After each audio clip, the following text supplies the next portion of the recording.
はい、人参の種まきをしてから3週間が経過しました。その間ちょっと低温だったんですが、どうでしょう。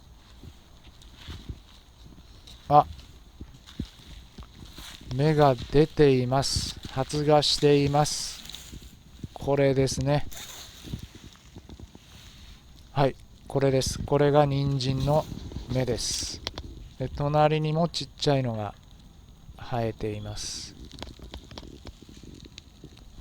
はい、こちらにも1234連なってますね。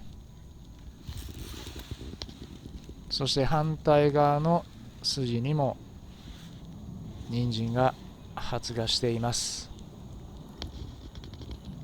はい、春植え人参の発芽を確認できました。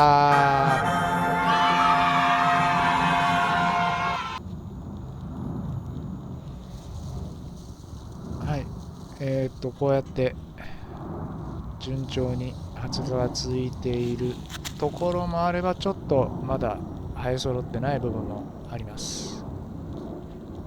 ここなんかも生えてるな。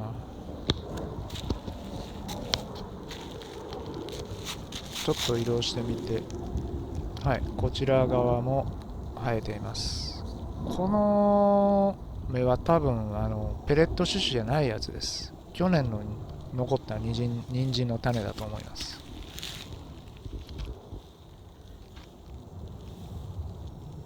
はい、この辺も順調に発芽しています。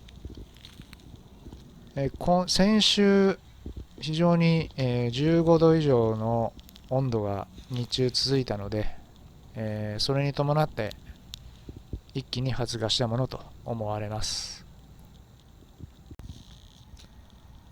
ここでちょっと雑草と人参の芽の見分け方です。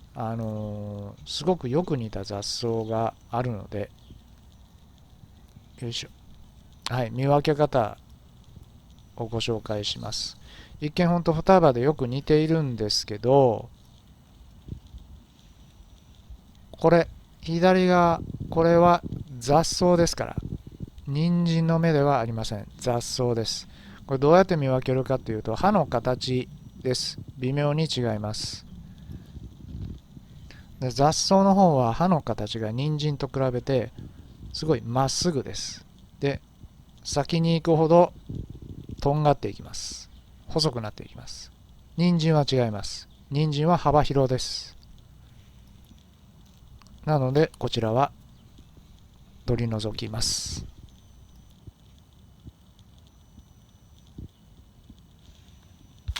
はい、現時点でですね、発芽率が 50% ぐらいです。で、夏植えよりも天候が不順な春植えの方が発芽に時間がかかります。最低3週間は待ちましょう。